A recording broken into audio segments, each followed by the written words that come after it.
Assalamualaikum warahmatullahi wabarakatuh. Dalam kajian rutin pada maghrib di Masjid Al-Akhlaq Medaeng Waru, kali ini bersama Ustadz Aka Muzamil, kajian tafsir Al-Quran pada surat As-Sa'afaat di ayat 110 dan seterusnya. Silahkan simak kajian ini dan selamat mendengarkan. Assalamualaikum warahmatullahi wabarakatuh.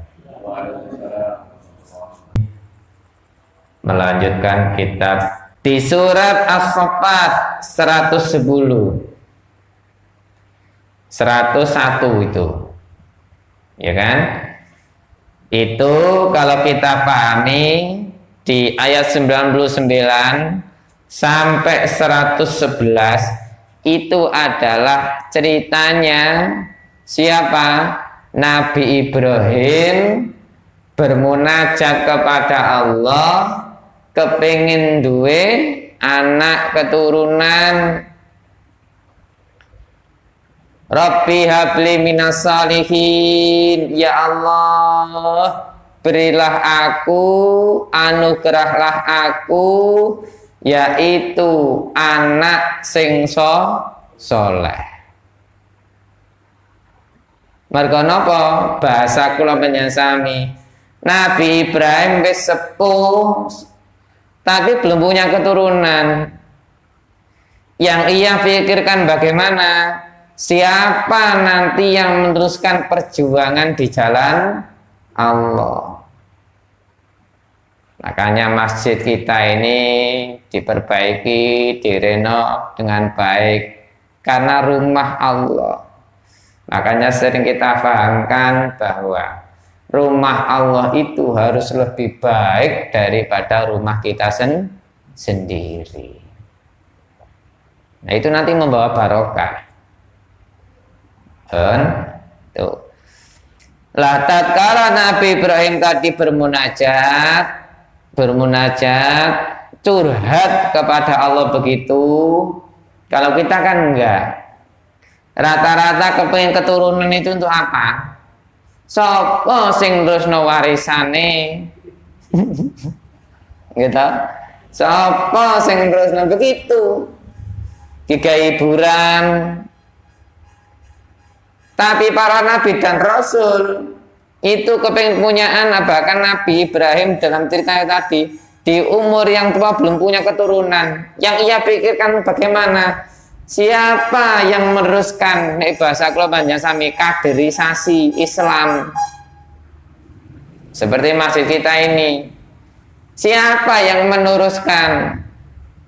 Makanya kalau ada anak-anak muda kita ajak begitu. Nah, ini yang dipikirkan oleh Nabi dan Rasul seperti dijelaskan oleh Allah Nabi Ibrahim ini. Nah, kalau kita kan enggak kebalik, ya kan, begitu. Nah, kami berikan kabar gembira dengan datangnya seorang anak. Dalam konteks di situ adalah Ismail, namanya Gulam di situ. Tapi dalam kurung Nabi Ismail yang kecil tadi Halim. Halim itu adalah anak di atas rata-rata. Dalam beberapa tafsir, Halim itu anak di atas rata-rata. Apa? Satu, kesabarannya. Yes. Kemudian apa? Cerdas. Yes. Atine, jiwanya, akalnya, fisiknya, dan lain sebagainya di atas rata-rata. Makanya Bapak Ibu ngapunten. Makanya kita mendidik anak itu sebenarnya pintere dhisik apa atine sik kira-kira? Gimana? Hatinya dulu. Lihat itu Nabi Muhammad sejarahnya. Allah memandaikan Nabi Muhammad, ya toh. Kira-kira memandaikan kaya hatinya dulu apa pikirannya sih? Hatinya. Yatim, lahir ibunya nggak ada. Setelah itu diasuh kakeknya, nggak ada juga. Coba bayangkan. Makanya kita kadang-kadang kalau teori sekarang kadang-kadang nggak sepakat. Orang sekarang kan nggak pinter enak. Makanya kalau kita lihat sejarah Nabi dan Rasul, nggak ada Nabi Muhammad saja. Itu yang digembleng apanya? Hatinya dulu. Makanya kita dalam pendidikan, di rumah, di sekolah, dimanapun, bersikaplah jujur, berbuat baik, bener. Itu dulu. Mulane nek les-lesan itu ya toh, les-lesan pelajaran umum, mbek TPQ, TPA. Iku larang endi kira-kira? Umum. TPQ TPA kadang-kadang sakune nek muli 15.000, ngene jarang sing ngaji kok. Kowe nek wisuda wis mari gak gelem ngaji jare wis lulus. Itu enggak lulus. Artinya apa? Beralih ke sing Al-Qur'an besar. Nah, wis wisuda ya, Pak. Nah. Begitu. Nah, ini yang kadang-kala sekarang terbalik. Makanya Bapak, nggih, apunten. Jenengan kalau semerap Profesor Dr. Habibie, siapa itu? Mantan presiden kita, wakil presiden kita toh, sudah almarhum. Jeniusnya luar biasa ketika itu. Ternyata di akhir hayatnya, ya kan, setelah ditinggal Bu Ainun, anaknya sudah di luar negeri sana. Ternyata dia cerdasnya bisa membuat pesawat, kimia, fisika, ilmu eksaknya di atas rata-rata.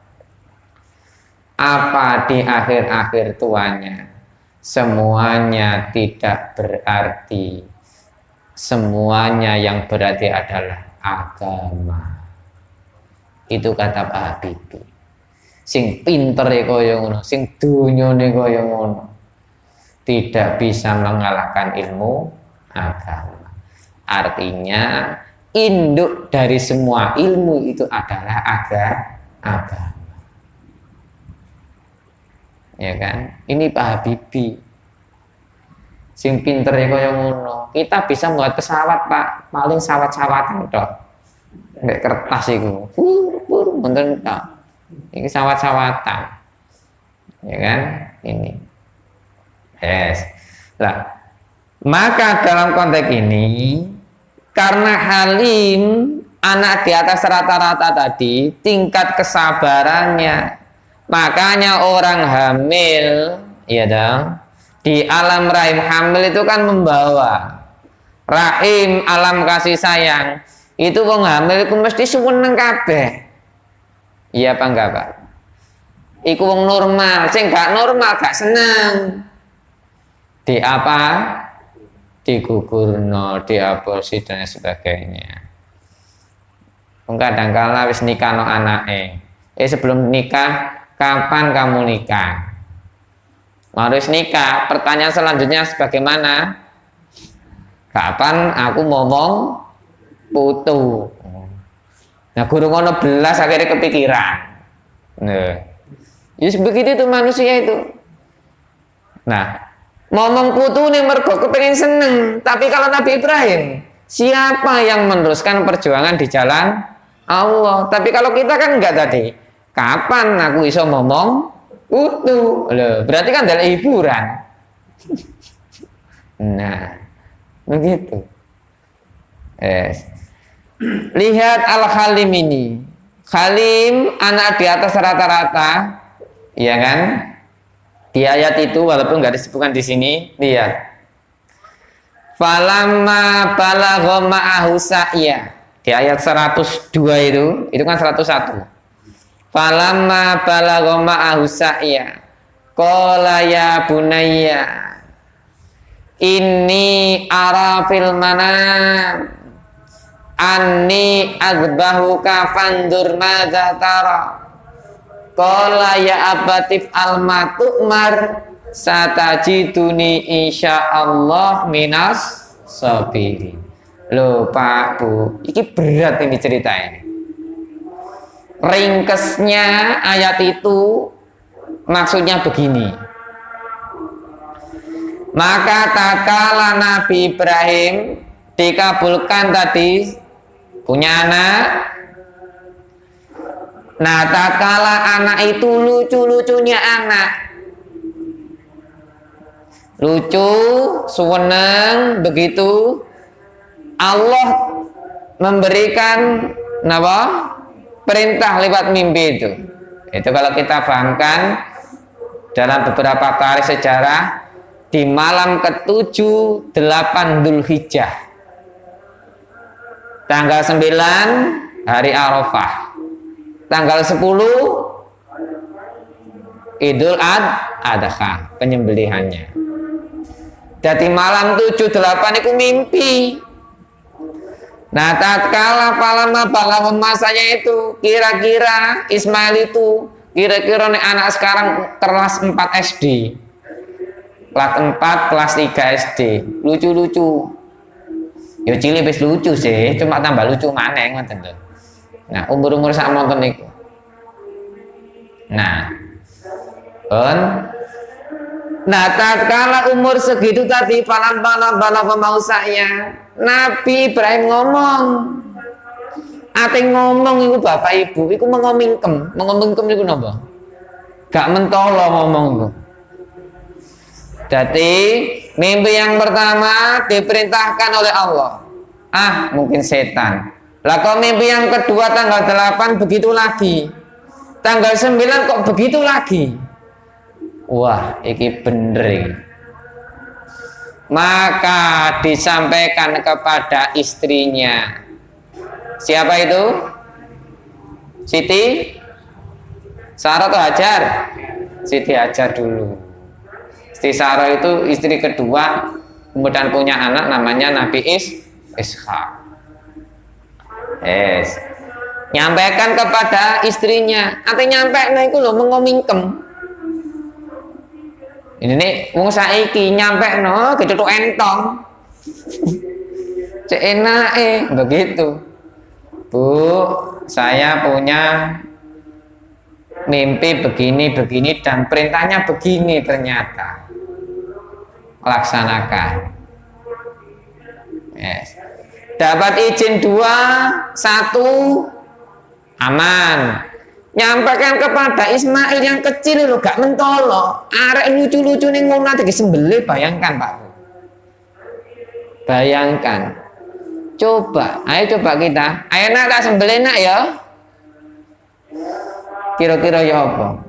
Wong kadangkala orang tua mukul anak dalam proses pendidikan, sing belani ku sapa biasa? Mbane, kakek nenek ojo kianu putuku. Kan begitu. Padahal itu wong tuane. Kadang-kadang kakek nenek belo, padahal itu salah. Begitu. Lah, mulane bener kadangkala wong tua niku kadangkala kalah mbek sinten? Lah, dalam konsep yang tidak benar. Ini benar, nggak apa-apa, lebih baik begitu. Nah, ketika tadi nyampaikan Pak Bu ngapunten, beratnya bukan main kepada anaknya, tapi bagaimana anak Ismail tadi. Nah, Bapak 2 malam 3 malam ini mimpi. Yang intinya mimpi tadi adalah disuruh menyembelih. Bagaimana pendapatmu nak? Begitu. Apa anak tadi Ismail? Karena alim di atas rata-rata tadi. Bapak laksanakan perintah itu. Semoga Bapak dan saya termasuk orang-orang yang sabar. Ya Allah Pak, saya kadang-kadang gini tuh pengen nangis. Bayangkan anak kecil itu nuturi wong tuane begitu. Semoga kita termasuk orang-orang yang sabar. Insya Allah minas sabir. Nah, Disinilah tadi Pak Bu ngapunten, ketika menggoda Nabi Ibrahim menyampaikan kepada istrinya, kemudian kepada siapa tadi, Ismail, sing jenenge setan ini nggoda. Godone macem-macem bahasa kita. Bojomu kandhanono kasih tahu, mosok nyamun-nyamin kepengin anak, duwe anak malah disembelih ku lho. Kira-kira iku bener apa gak? Begitu. Ismail juga begitu. Kon ki bojoke bapakmu. Delokon wayahe dolenan HP tambah disembelih kon. Nek bahasa sekarang. Ya kan? Begitu. Nah, disinilah karena keluarga orang bertauhid kepada Allah. Nabi Ibrahim, Siti Hajar dan Ismail melempar setan itu tadi sebagai simbol, maka sekarang diabadikan lewat ibadah haji, namanya lempar jumroh. Jumratul ula, jumratul wusta, jumratul aqobah. Itu simbol.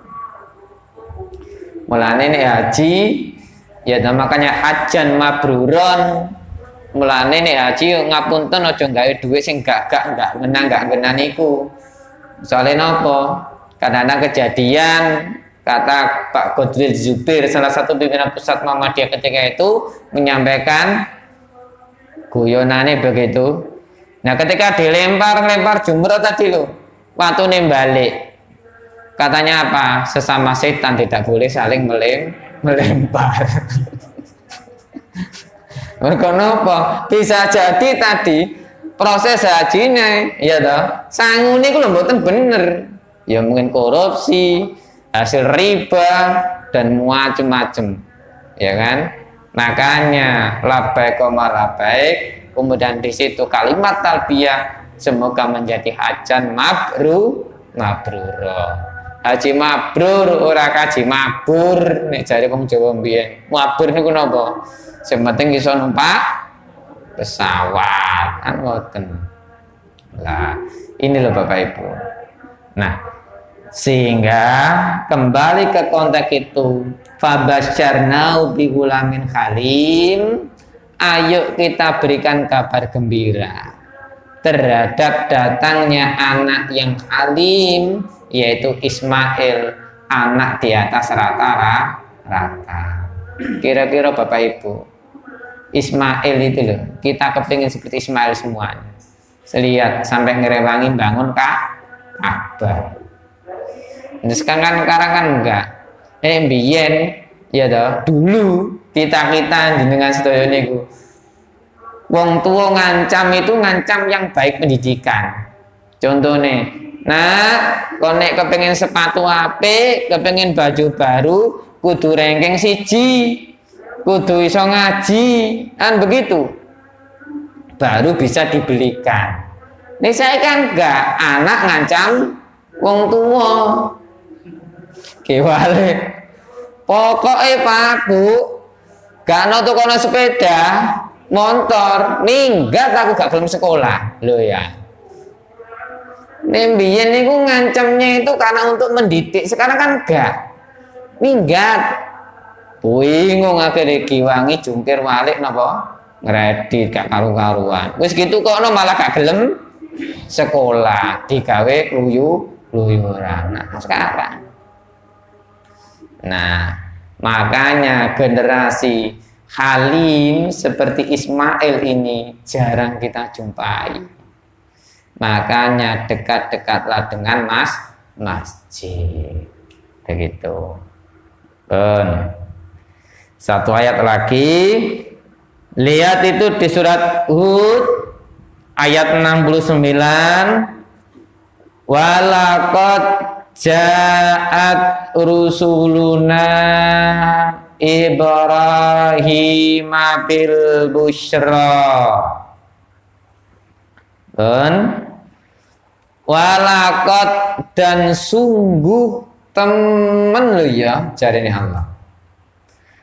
Ja'at rusuluna, datang kepada kami, utusan-utusan kami, dalam konteks para malaikat itu, kepada Ibrahim bil busro, dengan kabar gembira.